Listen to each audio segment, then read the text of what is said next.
Hello दोस्तों, आप सभी का हमारे एक और नई वीडियो में स्वागत है। मेरा नाम है विपिन। दोस्तों, ऑप्शन ट्रेडिंग करते टाइम हमारा लॉस क्यों होता है और इससे हम कैसे बच सकते हैं। आपको पता होगा कि ऑप्शन ट्रेडिंग में ज़्यादातर लॉस ऑप्शन बायर का होता है, जो ऑप्शन की बाई करता है। जैसे मेरे पास एक भाई ने कमेंट किया था, उसका एक हफ्ते में 7,000 का लॉस हुआ। वो कैसे? उसने पहले एक प्रीमियम को बाई किया था और उसका उस दिन लॉस हुआ थोड़ा, उसने अगले दिन के लिए होल्ड कर लिया। ऐसे होल्ड करते करते एक्सपायरी के दिन तक उसका 7,000 रुपये का लॉस हो गया। तो इसको हम एग्जाम्पल से समझते हैं कि उसका इतना लॉस कैसे हो गया और इससे हम कैसे बच सकते हैं। जैसे निफ्टी में प्रेजेंट टाइम पर चल रहा है 22,600 रुपये पे। तो अगर आप ऑप्शन बायर हो, आपको लगता है कि मार्केट ऊपर जाएगा जैसे 22,700, तो आप क्या करोगे? कॉल ऑप्शन को बाई करोगे। भाई अगर आपको लगता है कि मार्केट नीचे जाएगा जैसे 22,500, तो आप पुट ऑप्शन को बाई करोगे। अगर आप ऑप्शन सेलर हो तो आपको पता चलता है कि मार्केट डाउन जाएगा तो आप कॉल ऑप्शन को सेल करोगे। भाई अगर आपको लगता है कि मार्केट ऊपर जाएगा तो आप पुट ऑप्शन को सेल करोगे। अब सवाल ये उठता है कि आपको लगता है कि 100 पॉइंट निफ्टी बढ़ेगा, यानी कि 22,700 तक जाएगा, तो आप 22,600 का कॉल ऑप्शन बाई करोगे।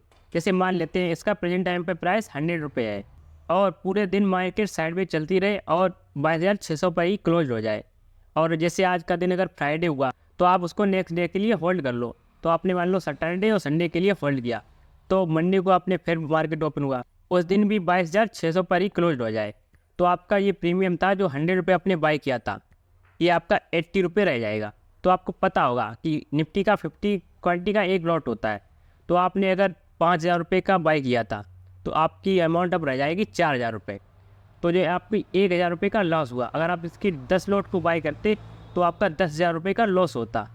तो इतना लॉस कैसे हो गया? अब आप सोच रहे हो कि हमारे साथ ऐसा क्यों हुआ, मार्केट जहाँ पे था वहीं पर रहा, आपका लॉस थीटा डिके की वजह से हुआ। ये थीटा क्या होता है, इसको एक डिटेल में समझते हैं। जैसे आपके पास 1,00,000 रुपये है, आपका एक फ्रेंड आपको मांगता है कि मुझे आप 1,00,000 रुपये आज दे दो, मैं आपको कल दे दूँगा। तो आप वैसे तो आप उसको दोगे नहीं, तो आप क्या चाहोगे कि मुझे भी कुछ रुपये मिलें। जैसे आपने 1,00,000 रुपये उसको दिए और उससे कहा कि अगले दिन मुझे 500 रुपये एक्स्ट्रा देना। जो 500 रुपये एक्स्ट्रा हुए ये आपका इंटरेस्ट हो गया। भाई ये ऑप्शन सेलर जो ऑप्शन को सेल करता है वो आपसे क्या मांगता है? वो थीटा मांगता है, मतलब टाइम डिके।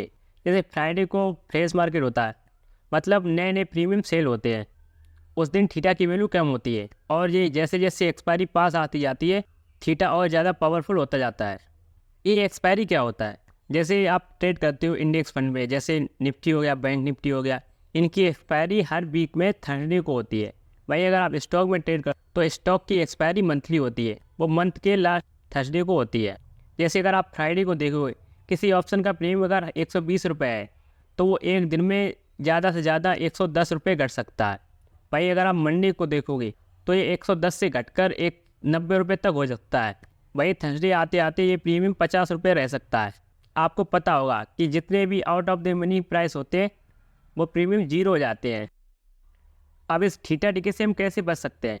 उसके लिए आपको इन द मनी ऑप्शन को बाय करना होगा। जैसे आपको पता होगा in the money, out of the money और एट द मनी होता है। एट द मनी जैसे प्रेजेंट टाइम पर मार्केट चल रहा है 22,600, ये हमारा एट द मनी प्राइस हो गया। और इन द मनी हो गया है जैसे 22,500, ये हमारा इन द मनी हो गया। आउट ऑफ द मनी क्या हो गया? 22,700, ये हमारा out of the money price हो गया। अगर हम आपको भी दिखाएं कि out of the money price zero हो जाते हैं, जैसे आज थर्सडे था, तो आप इधर देख सकते हो कि ये सारे प्रीमियम जीरो हो गए हैं या नियर जीरो। इधर हमने निफ्टी की ऑप्शन चेन ओपन की हुई है, आपको दिख रहा होगा कि मार्केट क्लोज हुआ था 22,648 पर, आज था थर्सडे यानी कि एक्सपायरी थी। तो इसके नीचे के इन द मनी ऑप्शन जैसे 22,600, 22,550, 22,500, इनमें आपको प्रीमियम दिख रहा होगा जैसे 48 रुपये, 47 रुपये, 148 रुपये। भाई अगर हम out of the money price देखें जैसे 22,650, इसका प्रीमियम आपको दिख रहा होगा 0.05, लगभग नियर जीरो। सेम 22,700, इसका भी प्रीमियम जीरो हो गया। आगे आप देख सकते हो ये सारे out of the money price zero हो गए हैं। सेम अगर हम पुट ऑप्शन में देखें, पुट ऑप्शन में हमारा इन द मनी ये हो गया है 22,600, 22,700, 22,750, इनमें आपको प्रीमियम दिख रहे होंगे जैसे 1 रुपये 51, 101, जैसे 22,650 ये एट द मनी हो गया है। और ये आउट ऑफ द मनी यानी कि 22,600, 22,550, 22,500, इस इधर आपको दिख रहा है ये सारे जीरो हो गए, यानी कि 0.05 लगभग नियर जीरो। तो आपको क्या समझ में आया कि ऑप्शन ट्रेडिंग करते टाइम हमें ऑप्शन में out of the money price को ना सिलेक्ट करके एट द मनी या इन द मनी ऑप्शन को ट्रेड करना चाहिए। जिससे हमारा लॉस कम होगा और हमारा थीटा डिके से हम बच सकते हैं।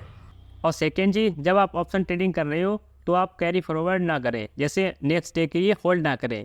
अगर जैसे आज फ्राइडे का दिन है तो आप सैटरडे संडे के मार्केट क्लोज रहता है तो आप सोच रहे हो कि हम मंडे के लिए होल्ड कर लें, मार्केट ऊपर जाएगा तो हमारा ज़्यादा प्रॉफिट हो जाएगा।